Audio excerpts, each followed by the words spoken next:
what you see today is brothers who've been raised up by the Lord, raised up by Christ, under Commandant General YAHANNA, to come out here and dispel the lies and the myths and the witchcraft that these Christian churches and these Muslim mosques and all of these Hindu religions have been putting on blacks, Hispanics, and Native American Indians, man.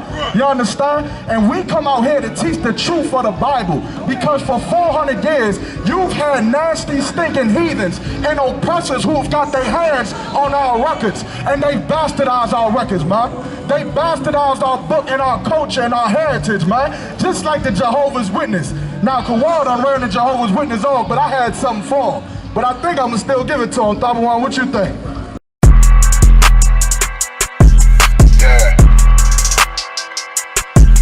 Yeah, you know what it is.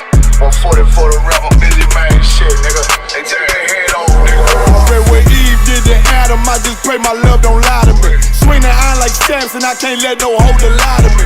I don't feel these rappers, all they lies is hypocrisy.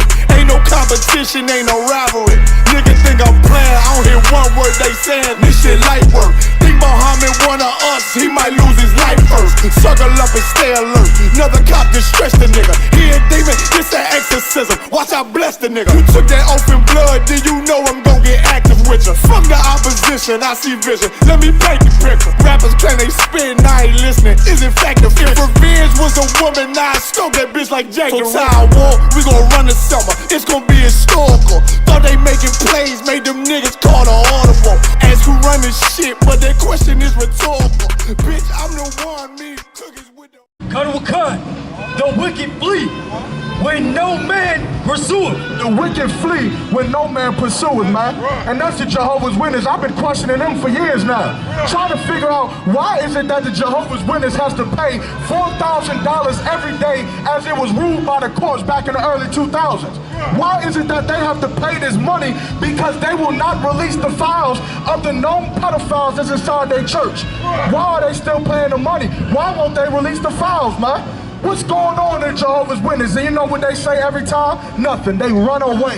They won't answer the questions, man, because they know they are wicked, man. They know what they're doing in them walls. Yeah, I see them. But they know what they're doing behind them walls, man. You understand? Read it again. Cut will cut, the wicked flee, when no man pursueth. But the righteous are bold as a lion. But the righteous are bold as a lion, you feel me? Which is the Israelite school of UPK under Commandant General YAHANNA, man. Y'all can say what you want about us. You can say that we in a cult. You can say that we don't have jobs. You can say that we angry black men. Don't give a damn what you talking about, man. Because every Saturday, Lord allow, we gonna come right back out here and feed you. We gonna feed you food, and we gonna feed you the truth, man. Because back here, our babies ain't being molested, man. Our babies ain't being lied to, being lied to in the Christian church or in that Jehovah's Witness, man. Give me Hosea 4:6, man. Because y'all think this is a problem. We don't understand, we don't even see the plot. We living and dying in the streets of America, not even understanding that we are being led astray by all these wicked leaders, man. Being led to believe that Jehovah's Witness is gonna save us, when Jehovah's Witness ain't gonna save a goddamn thing, man. Jehovah's Witness is gonna lead us, you understand, to more captivity, man. Just look at their pamphlets. Look at Jehovah's Witness pamphlets and tell me if you see a black man that look like you. Tell me if you see a sister that resembles yourself on their pamphlets. But their pamphlets supposed to preach salvation, all right? So what that tell you, sister? What that tell you, black man? Who's the salvation for Jehovah's Witness? Apparently it's for those so-called oppressors, man. The so-called white man, otherwise known as the devil that the Bible speaks of, man. That's who their salvation is for. Matter of fact, drop that. Give me Amos chapter 5 and verse 18. I'm gonna show you Jehovah's Witness again, man. What are you talking about? What you witnessing, man? What you waiting on? They say they waiting on the Lord, right? They waiting on Jehovah to come back so that they can get salvation. You understand? When meanwhile, their children need salvation from them. They children screaming in them kingdom halls, man, with them windows blotted out. I read the documents. I read the court cases. I've talked to you personally and have gotten no answer, man, because you're a bunch of disgusting lying bastards, man. And it's our job to come and teach the truth, man. You understand? Read what you got. This is the book of Amos, chapter 5 and verse 18. Woe unto you, that desire the day of the Lord. Woe unto you that desire the day of the Lord. We all know what Jehovah's Witness is known for. How many of y'all seen Friday? And Friday in the opening scene, when they come knock on your door and say, are you ready for Jehovah's return? Because if you're not, you gotta bring your babies into this kingdom hall to get molested, to get ready for it. You understand? But the Bible says, woe unto you that desire the day of the Lord. Read it again. This is the book of Amos, chapter 5 and verse 18. Woe unto you that desire the day of the Lord. To what end is it for you? So what end is it for you? Now this is a question you gotta ask yourself. You saying you waiting on the Lord. You saying you waiting on Jehovah to come back. That's what you're preaching. You telling our people that we supposed to be waiting on Jesus to come back to save us from whatever hell that they teach that we in. But what does that mean for you, man? With all of the wickedness that you've done, with all of the child molestation that you've committed, with all of the abuse that you've done, abusing your children, man.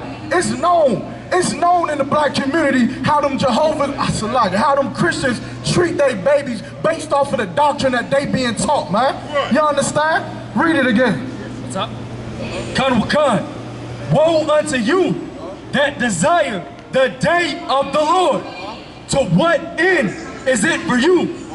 The day of the Lord is darkness. The day of the Lord is darkness, man. Right. I know you think you're so excited for Christ to come back. You so excited, you waiting on Jehovah to come back. But here's something that you don't know. Even though you blotted out your windows, even though you swore yourself to secrecy in that Christian church, even though you've done these things, the Lord sees exactly what goes on in there.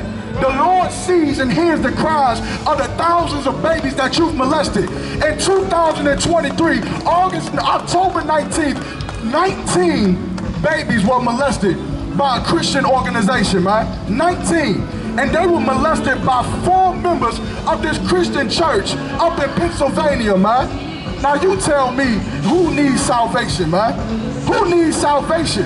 Them babies inside of that Christian organization, they need to be saved from that home, man. They need to be saved from the Christian church. Read. The day of the Lord is darkness and not light. Verse 19. As if a man did flee from a lion. As if a man did flee from a lion. Like this is what they got in store for them, man. Just imagine in that day, imagine you running and a lion pop out. A lion pop out and you run from the lion. Read. And a bear met him. And then a bear meets you. Imagine running away from a lion and then a bear meets you, man. Like that's a terrible predicament to be in. And that's what you're gonna be in that Christian church, man. When the Lord comes back, it means that you're gonna have to pay for all of the child molestation, man. All of the child rape that's happened in that Catholic church. All of the abuse that's happened in the Christian church, man. In the Muslim mosque. All of the lies that you stole. And it ain't because I just don't agree with your doctrine. It ain't because the Lord just don't agree with your doctrine, which he don't. But the Lord is going to have you pay because you deserve it, man. You deserve to pay what you would pay for the children of Israel, man. What you've given to us, man. These lies, man. These the hypocrisies that you put on us to make our people be weak. Give me Hosea 4 and 6, man. You wonder why blacks, Hispanics, and Native Indians are in the condition that we in. Why we live in the way that we live in. Why we can't love one another the way we supposed to love one another. It ain't because of the drugs, let me tell you. It ain't because of the drugs. It ain't because of the gangs. It ain't because of the weapons that they put in our community, man. It's because of the Christian church, man. The Christian church has pacified us so that we don't see the truth, man. And this ain't a joke. It's a time for us to learn these things, man. For 400 years, we've been in the Christian church praying for our pastor to change our lives. Praying for our oppressor to stop harming us, to stop hanging us, to stop feeding us lies, man. But for 400 years, we've been given the same thing. We've been given death, man. We've been given a hellish condition here in America, man. And at some point, black man, we have to realize that believing in that Christian church or that Muslim mosque is not gonna save us, man. It'll only destroy us, man. It'll only make our condition worse. Read. This is the book of Hosea, chapter 4 and verse 6. My people are destroyed for lack of knowledge. By what? My people are destroyed for lack of knowledge. The Bible said that my people are destroyed for a lack of knowledge, man. Now what knowledge do we lack in the black community? What is it that we don't have in the black community that we believe we do because we read this book in the church? We don't have the knowledge of the laws of God, man. We don't have what Christ died to teach us to follow so that we wouldn't be victims in this place anymore, man. We've gotten rid of these laws. We've gotten rid of our identity and our culture, and we've picked up the white man's culture. We picked up the oppressor's religion and his identity. Now, instead of being an Israelite from the tribe of Judah like Jesus Christ, now we say that we're black African Americans, proud to serve, proud to be patriotic, to stand for the national anthem. When that national anthem, that flag raised, your bodies drop, man. Every time that flag is raised, more black and brown brothers are being unalived everywhere in this country, man. They still got Mexicans in the border in cages, but look at how much money they got, man. Look at what they doing to the immigrants, them Somalian immigrants. They let them Africans come in here and they give them grants. They give them loans, business loans to open up buildings. But why you can't give a grant to my brothers on the border? Why you can't give a grant to them? You understand? Where's the grant for the Native American Indians? You do the study and the research on the Native Indians and how they are unaliving themselves with alcoholism on the reservations. But what have you done to help them in their condition, man? What grant have you given to the Native American Indian to give them their land back that you stole, man? I don't know about you, but if my people was 75 million deep in America, and you came over here and used smallpox and the Trail of Tears and slaughtered my people until there was nothing but 2 million left, I think that I would probably have a drink too. I think that I might need to have a drink too, and them demons gonna be strong. Imagine being a Native Indian and having to remember that your people ruled this land. Imagine being a Native Indian and having to remember that your people rule free on this land, and you live with the earth, and you live with the buffalo, and you live with nature, man, and you was a peaceful people. And now you gotta look at the skyscrapers of the man who slaughtered you. Now you gotta look at the festivals of the man who enslaved you and put you on plantations and reservations, man. I would have to have a drink too. Read what you got. God, because thou hast rejected knowledge, I will also reject thee. And this is what we gotta understand, man. This knowledge is the knowledge that's gonna give us life. This knowledge is the knowledge that would save the Native Indians, man. What if the Native American Indians, when they seen them oppressors come off the ships, what if they said, that's the enemy? That's the enemy. We shouldn't trust him.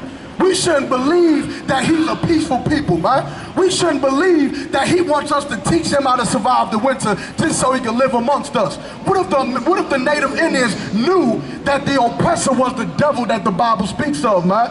The Native American Indians would still be here. And I know it sounds crazy because you don't even know what a Native Indian is. A Native Indian is like a fragment of imagination at this point. Why? Because America wiped them all out, man, and they don't give a damn about it, man. They don't give a damn about the Native American Indians. They only care about their hurt. Now, let 9/11 come around. Will America remember 9/11? They gonna have tributes, they gonna have monuments, they gonna have parties, they gonna have remembrance of how they received payback and justice for what happened to them during 9/11. They gonna remember Pearl Harbor. They gonna remember World War I and World War II. They remember their hurts.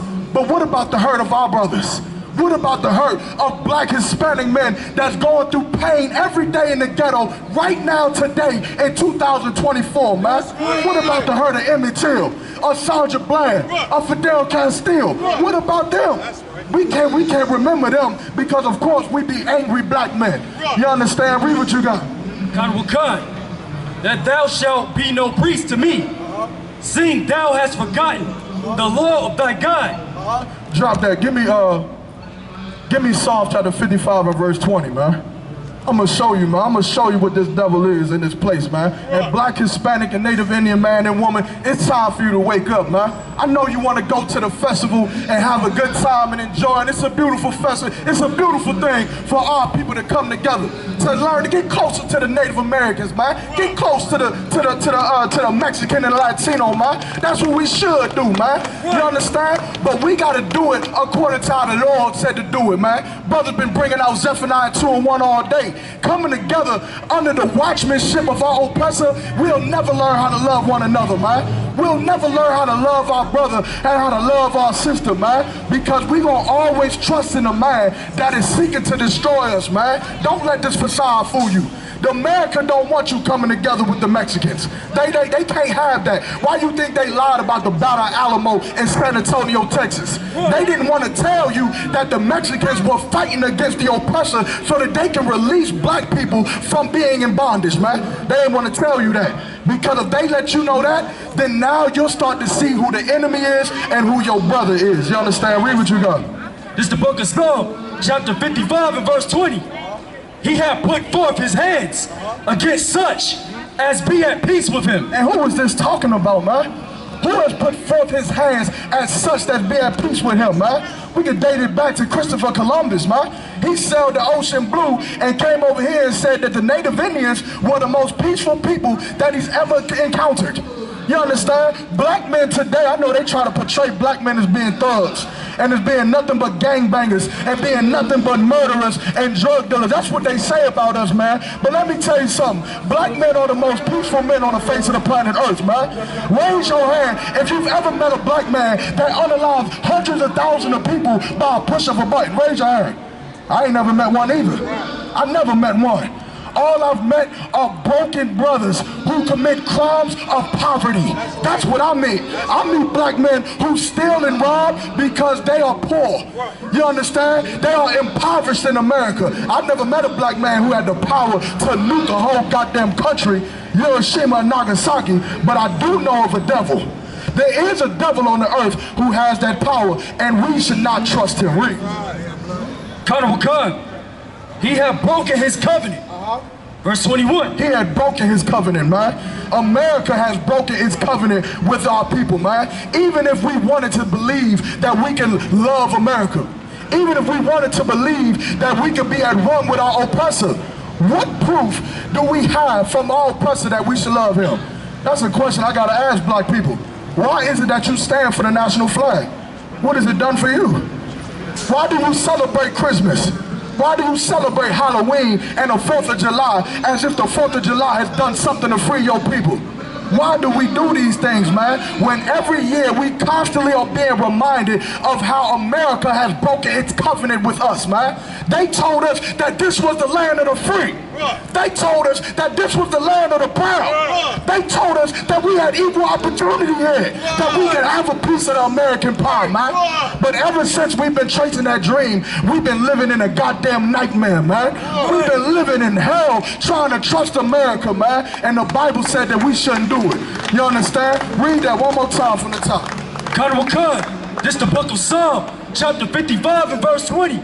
He hath put forth his hands against such as be at peace with him. He hath broken his covenant. Verse 21. The words of his mouth was smoother than butter. The words of his mouth is smoother than butter.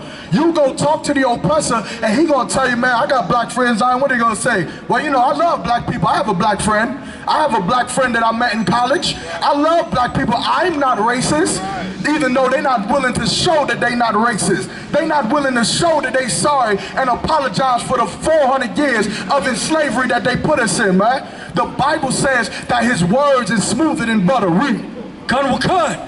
But war was in his heart. But what? But war was in his heart. But war is in his heart, man. That's what we have to learn, black, Hispanic, and Native Indian man and woman. No matter how peaceful your oppressor look, no matter how peaceful they pamphlets look, no matter how soft they talk, no matter what they show you, man, they have war in their heart, and they should. They should have war in their heart, because if we are on the same level as them, then that means that their babies will suffer. And that's the harsh reality that we have to understand. For our people to not suffer, we have to be on top. and they have to be on bottom.